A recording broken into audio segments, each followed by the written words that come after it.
오늘은 6.25 전쟁 제73주년 되고 유엔 정전협정 70주년이 되는 날입니다. 1950년 6월 25일 새벽 4시, 그때 주일 새벽이었습니다. 우리나라의 역사에 참으로 가슴 아픈 비극과 참상이 시작되었습니다. 1953년 7월 27일 밤 10시, 휴전이 이루어진 시간까지 만 3년 1개월 동안 전쟁이 계속됐습니다. 여러분, 이 6.25 전쟁으로 전사자가 얼마나 되는지 기억하십니까? 우리 국군이 무려 18만 5천 명이 죽었습니다. 유엔군이 3만 8천 명. 상상해 보십시오. 유엔군이, 저 외국의 군인들이 우리나라에 와서 3만 8천 명이나 죽었습니다. 학도의용군이 2천 명, 북한군이 29만 5천 명, 중공군이 19만 명. 그래서 모두 합계 71만 명이 전쟁으로 죽었습니다. 뿐만 아닙니다. 죄 없는 민간인이 150만 명이 죽었습니다.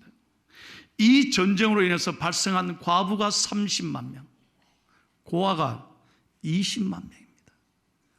여러분, 이 전쟁이 우리나라 조국 대한민국에서 무려 73년 전에 일어난 참상입니다. 전쟁, 다시는 이 땅에 일어나서는 안 됩니다. 그래서 우리는 먼저 과거에 있었던 이 비극의 역사를 결코 잊어서도 안 되고 망각해서는 안 됩니다. 6.25 전쟁은 우리 민족에게 매우 소중한 교훈을 가르쳐 주었습니다. 그것은 우리 민족이 이 전쟁을 통해서 하나님을 비로소 찾았다는 거예요. 수많은 우리 믿음의 선배들, 우리 부모님들이 피난을 가며 그 가난과 고통과 아픔에서 눈물을 지으면서 하나님을 찾았습니다. 하나님께 울부짖었습니다. 전쟁을 겪으면서 인생이 이게 아니구나, 하루아침에 이럴 수 있구나 깨닫고 하나님께서는 우리 민족, 우리 부모님들을 기도하게 하셨습니다. 그리고 복음을 접하게 되었고, 그때 전쟁 이후로 한국 교회가 역사의 유례가 없을 만큼 교회가 세워지고 부흥해서 오늘날 세계 어느 교회여도 이루지 못할 한국 교회 부흥의 시대가 이루어지게 된 것입니다. 순환을 통해서 우리나라가 얼마나 소중한지 뼈저리게 느끼게 되었고, 공산주의가 무엇인지 알게 되었고, 진정한 자유와 평화가 얼마나 소중한지 우리가 비로소 알게 되었습니다. 여러분, 6.25 이후에 우리나라가 얼마나 가난했습니까? 그런데 우리 부모님들은 절망하지 않고 피와 땀과 눈물로 이 가난과 맞서 싸웠습니다. 내 자식들에게는, 우리 후세들에게는 이 배고픔을 물려주지 않으리라, 이를 악물고 죽도록 일했습니다. 그래서 대한민국이 있는 거예요. 1960년도 당시 우리나라는 자원도 돈도 없는 세계에서 가장 못 사는 나라였습니다. 유엔에 등록한 그 당시 나라 수가 120개 국가인데요, 당시 필리핀 국민 소득이 170불이었습니다. 태국이 220불이었습니다. 여러분, 우리나라는 얼마였을까요? 겨우 76불밖에 안 됐습니다. 그때 당시 120개 국가 가운데 세계에서 제일 못 사는 나라, 꼴찌에서 두 번째 나라가 대한민국이었습니다. 그런데 지금은 어떻습니까? 2023년 경제 통계가 놀랍습니다. 우리나라 대한민국 경제 규모가 세계 10위권에 해당된다는 거예요. 1인당 국민 소득이 지금 현재 34,984달러입니다. 그러니까 눈앞에 4만 달러 돌파를 눈앞에 두고 있습니다. 얼마나 감사한 일입니까? 전쟁 73년 만에 이렇게 잘 사는 나라 세계 역사에 어디 있습니까? 그것은 우리 힘이 아닙니다. 우리가 잘해서가 아닙니다. 하나님의 은혜라는 거예요. 워싱턴 DC에 있는 한국 전쟁 참전비 작년에 완공했죠, 여러분. 그 참전비에 뭐라고 써 있는 줄 아십니까?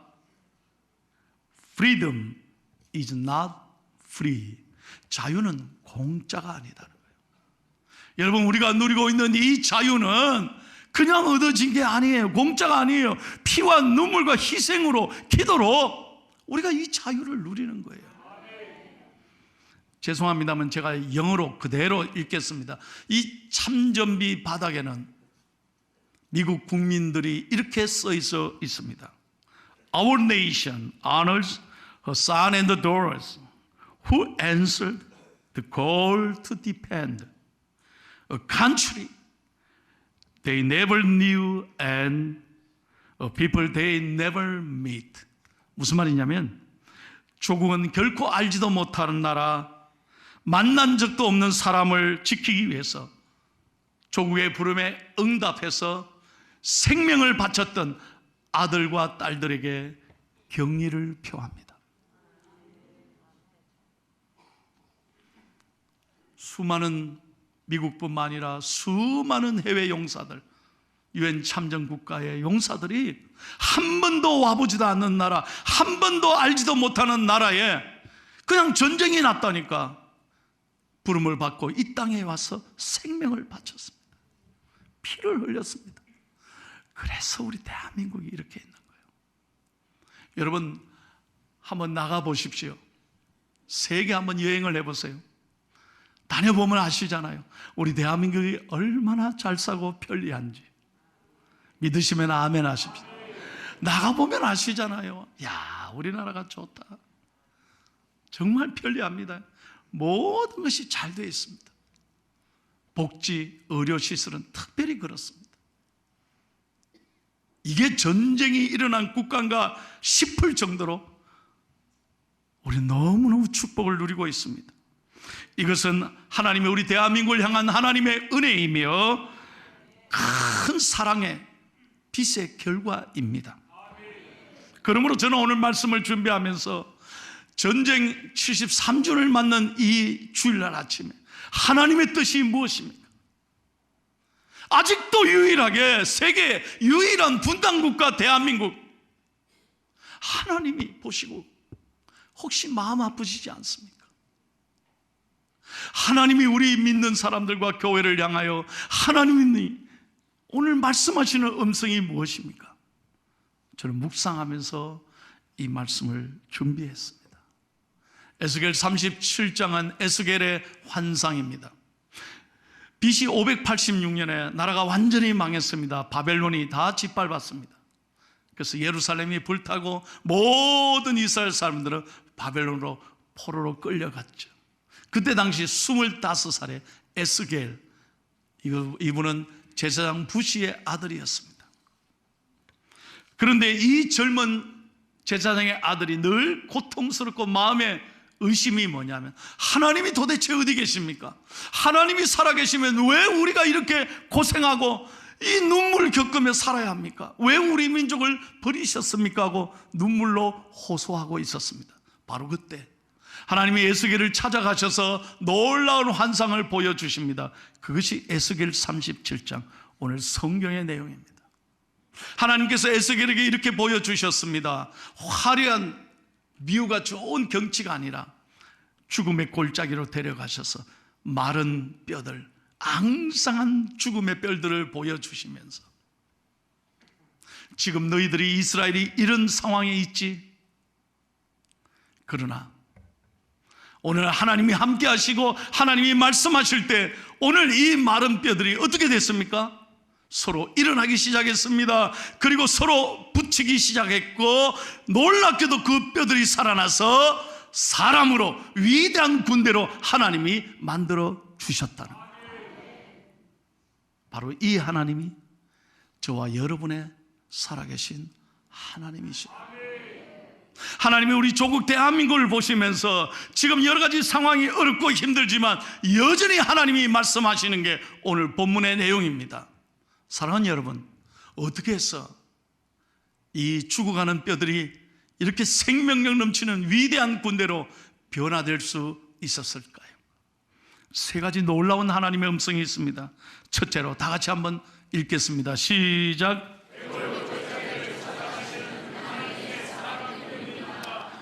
믿으시면 아멘 하세요. 여러분, 사람들은 안 찾아가죠. 사람들은 비유 좋은 데 찾아가잖아요. 누가 그렇게 황량한 사막에 찾아가겠어요? 누가 버려진 땅에 찾아가겠어요? 사람은 외면할지라도 하나님은 버리지 아니하신다. 오늘 여러분 가운데 힘들고 어려운 사람이 있습니까? 내가 너무너무 가슴 아파 눈물 흘리는 사람이 있습니까? 사람은 잊을지라도 하나님은 결코 잊지 아니하신다. 오늘 이게 하나님의 음성인 거예요. 이사야서 49장에 이렇게 말씀하잖아요.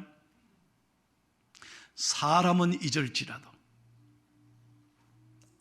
부모가 태에서 난 자식은 버릴지라도. 여러분, 지난 한 주간요 계속 뉴스가 뉴스가 뭡니까? 어떻게 부모가 자기 태에서 난 자식을, 신생아를 그렇게 버릴 수가 있습니까? 아니, 그것도 어떻게 낳자마자 죽여가지고 그 집에 냉장고 안에, 난 차마 말을 못하겠어요. 그래 놓고 어떻게 그 집에서 밥을 먹을 수 있어요, 부모가? 이게요 한두 건이 아니라는 거예요. 지금 심각한 사회 문제가 되어 있잖아요. 부모는 자식을 버릴지라도, 사람은 이렇게 타락해서 죄를 지을지라도 하나님은 결코 잊지 아니하신다. 오늘 이 말씀에 여러분 위로 받으시면, 어떤 상황에, 어떤 아픔의 형편에 있다 할지라도 사람은 나를 몰라줘도 하나님은 나를 잊지 아니하신다. 이게 복음이에요. 이게 진짜 사랑이에요. 이 사랑 가닥에 우리가 예배하고 찬송하고 오늘도 믿음으로 일어나고 용기와 희망으로 우리가 하루하루를 견딜 수 있는 것입니다. 찬송합니다. 하나님 한 번도 나를 실망시킨 적 없으시고 언제나 공평과 은혜로 나를 지키셨네. 오신실하신 주, 오신실하신 주, 내 너를 떠나지도 않으리라. 내 너를 버리지도 않으리라.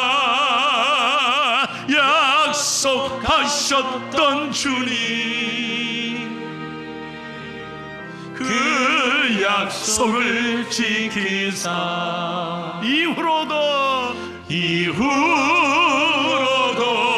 영원토록 나를 지키시리라 확신하네. 할렐루야. 믿으시면 아멘 합시다. 다시 한번 크게 아멘 합시다. 하나님은 여러분을 세상 끝날까지 버리지 아니하시고 일평생 함께 하시는. 두 번째, 이 해골 골짜기의 변화는요 하나님의 말씀에 대한 순종의 결과였습니다. 하나님께서 에스겔에게 이렇게 묻지 않습니까? 3절 4절 다 같이 읽겠습니다. 시작. 그가 내게 이르시되 인자야, 이 뼈들이 능히 살 수 있겠느냐 하시기로 내가 대답하되 주 여호와여, 주께서 아시나이다. 또 내게 이르시되 너는 이 모든 뼈들에게 대언하여 이르기를 너희 마른 뼈들아 여호와의 말씀을 들을지어다. 아멘. 오늘 여러분에게도 묻습니다. 아들아 딸아, 이 마른 뼈들이 살아나겠느냐? 하나님, 나는 몰라요. 왜 나한테 물으십니까? 내 생각으로 안 될 것 같은데요. 그러니까 안 되는 거예요. 그렇습니다. 에스겔이 분명하게 말합니다. 주께서 아십니다. 나는 할 수 없지만 주님이 하시면 됩니다, 이 말이에요. 한번 크게 선포하세요. 주님이 하시면 됩니다. 믿으시면 아멘. 여러분에게 어떤 어려운 문제가 있습니까? 여러분 자신이 믿음으로 선포해야 돼요. 하나님이 하시면 됩니다. 내 생각은 정말 힘들고 답답하고, 정말 이거 어려운데. 그런 문제가 있습니까? 하나님께 맡기십시오. 말씀 앞에 순종하십시오. 그리고 선포하십시오. 하나님이 하시면 됩니다. 믿으시면 아멘 하십시오. 여러분, 하나님은 순종의 사람을 통해 기적을 일으키시지요. 여러분, 오늘 이 설교 들으시면서 되겠나? 목사님 저렇게 소리치는데 에이 되겠나? 그건 안 일어나는 거예요. 여러분이 믿음으로 반응하고 믿음으로 아멘해야 여러분 삶에도 기적이 일어나죠. 그냥 하나님 말씀을 듣지 말라는 거예요. 저는 목회하면서 지금까지 확신합니다. 믿음으로 사는 사람은 하나님 길을 만드시는 하나님. 오늘 정말 찬양 그대로예요. 우리의 하나님은 원어 메이커, 웨이 메이커, 길을 만드시는 하나님. 반드시 오늘도 일하시고 역사하시는 하나님이십니다. 세 번째입니다. 읽고 마칩니다. 시작. 해골골짜기의 변화는 하나님의 생기, 성령의 역사로 이루어진 것입니다. 5절 말씀을 크게 읽겠습니다. 시작. 주 여호와께서 이 뼈들에게 이같이 말씀하십니다. 내가 생기를 너에게 들어가게 하며 너희가 살아나리라. 아멘. 생기가 뭡니까? 하나님의 영, 성령이 역사할 때 하나님이 살아나게 하십니다. 여러분, 저와 여러분도 흙입니다. 그렇지 않습니까? 그래서 흙으로 다 가는 거예요. 우리도 다 한 줌의 흙으로 이 세상을 마무리하는 거예요. 그런데 하나님이 우리를 창조하실 때 창세기 2장 7절 보십시오. 여호와 하나님이 땅에 흙으로 사람을 지으시고 생기를 그 코에 불어넣으시니 사람이 생령, 성령의 사람이 된지라. 우리는 아무것도 아닙니다. 여러분, 우리 모두가 한 줌의 흙일 뿐입니다. 수많은 장례식을 제가 치르잖아요. 매주 장례식에 갑니다. 그리고 하관식을 봅니다. 화장 한 줌의 흙으로 불에 들어가면 아무것도 아닌 거예요. 그러나 하나님께서 우리에게 임재하시고 성령으로 우리를 변화시킨 사람은 이것이 끝이 아닙니다. 죽음이 끝이 아니에요. 영원한 천국으로 입성하게 될 줄로 믿습니다. 그래서 죽어가는 뼈들에게 성령이 역사하니까 뼈들이 움직이는 거예요. 그리고 사람의 모양으로 그들이 형상이 이루어져 가면서 위대한 군대로 변화된 것이죠. 기적이 일어난 거예요. 여러분, 오늘 말씀을 믿음으로 꼭 아멘 하시고 믿으시기를 축복합니다. 우리 가정에 성령이 임하시면, 우리 심령에 성령이 임하시면, 우리 가정의 자녀들에게 성령이 임하면 하나님이 이렇게 세워주시는 거예요. 오늘 저는 설교를 준비하면서 꿈을 꿉니다. 그리고 기도합니다. 지도를 한번 보십시오. 여러분, 특별히 오른쪽 지도를 보십시오. 이 파란 선이 7번 국도입니다. 부산 중구 중앙도 옛시청 교차로에서부터 이 7번 국도가 함경 국도까지 올라갑니다. 우리 포항을 거쳐서. 그냥 보지 마십시오. 저는 이 국도를 따라서 통일이 되는 그날 우리 교회는 함경 북도에 가서 개척교회를 세우게 될 것입니다. 저는 그것을 위해 기도한다는 게, 여러분, 우리나라 지도를 딱 반 접어보세요. 접어보시면 집에 가서 한번 해보세요. 우리 포항과 딱 만나는 곳이 어디냐? 함경북도 단천이라는 곳입니다. 단천. 딱 접어봐요. 저는 담임 목사로서 그곳에 개척교회를 세우리라 기도하고 있습니다. 그날 여러분 저랑 북한에 갈 수 있겠죠? 같이 가실 분은 아멘 하십시오. 그곳에 찬송이 울려 퍼지고 우리 찬양대가 다 가서 예배드리는 그날을 꿈꾸며 기도합니다. 여러분, 통일이 사람의 힘으로 되지 않습니다. 군사로 안 됩니다. 경제로 안 됩니다. 하나님이 하시면 됩니다. 이제 통일이 눈앞에 와 있잖아요. 그 어느 때보다도 여러분, 하나님이 하시면 저는 그럴 것 같아요. 빠른 시간에 올 것 같아요. 그래서 기도로 준비해야 되죠. 여러분, 함경북도 탈단천은요, 제가 그냥 하는 얘기가 아니라 우리 교회 탈북 선교사가 와서 간정 집회했는데, 강디모데 전도사님이란 분이, 이분이 고향이 함경북도 단천이래요. 이분이 우리 교회 오셔서 이런 간증을 했습니다. 자기가 12살 때 탈북해서 수없이 고생했대. 그래도 그 고향의 사람들에게 복음을 전하기 위해서 다시 재입북해서 이게 탈로 하나가 붙잡혀가지고요, 노동단련대에 끌려가서 죽도록 맞았대. 죽을 고비를 넘기고 다시 그 고통 속에서 2008년 한국에 재입국했어요. 그런데 참 가슴 아픈 것은, 그렇게 믿음의 사람이 기도하며 눈물 흘리던 함경북도 단천인데, 여러분, 작년 11월 달 뉴스에 보니까 그곳이 가장 가난한 땅이 되었대요. 함경도 전체, 북한의 전체에서 꽃제비들이 제일 많은 곳이 단천이라는 거예요. 그 얘기 들을 때 얼마나 제 가슴 아픈지. 여러분, 전 세계 유일한 분단 국가예요. 대한민국은 이렇게 잘 사는데,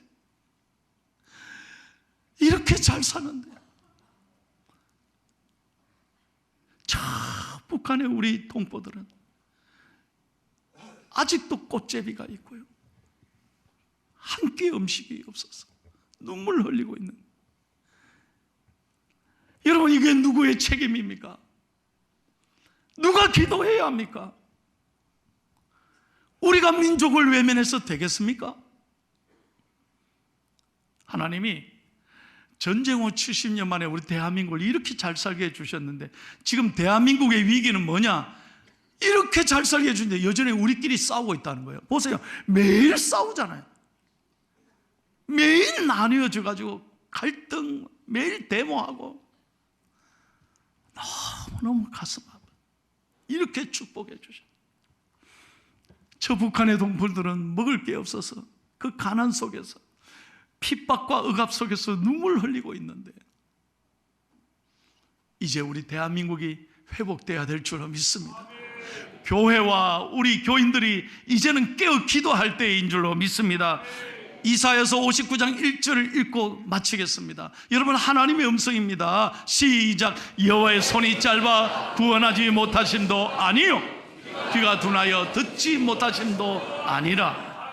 하나님이 못하셔서가 아닙니다. 하나님이 기다리시는 거예요. 우리가 기도할 때까지, 우리가 회개할 때까지. 우리가 먼저 회개해야 합니다. 우리 너무 잘 살잖아요. 너무 많은 걸 그래도 누리고 있잖아요. 그런데도 우리는 여전히 불평하고 우리 원망하고 감사하지 못해요. 오늘 6.25를 맞으면서 여러분, 하나님이 원하시는 음성이 무엇인가? 오늘 나라와 민족을 위해 깨어 기도하는 우리 성도들이 되기를 축복합니다. 하나님은 우리 대한민국을 버리지 아니하시고 놀랍게 사용하실 줄로 믿습니다. 그래서 통일 한국으로 전 세계, 여러분, 대한민국 사람들처럼 똑똑하고 부지런하고 정의에 많고 능력이 많은 민족이 어디 있습니까? 저는 대한민국이 하나 되면 놀랍게 세계 속에 우뚝 설 줄로 믿습니다. 비록 땅은 작아도 가진 것은 없어도 하나님의 축복으로 우리 민족을 놀랍게 사용할 줄로 믿습니다. 기도하면 하나님이 일하십니다. 오늘 말씀으로 역사하시면, 성령이 역사하면 죽은 뼈들이 살아난 것처럼 우리 대한민국을 살아나게 하실 줄로 믿습니다. 오늘 이 시간 대한민국을 위해서 기도해 주시고, 우리 대통령을 위해서 기도하고, 정치 지도자를 위해 기도하고, 또 우리 모든 경제가 회복되고 포항도 잘 살고 우리 믿는 사람이 앞장서도록 기도하시기 바랍니다.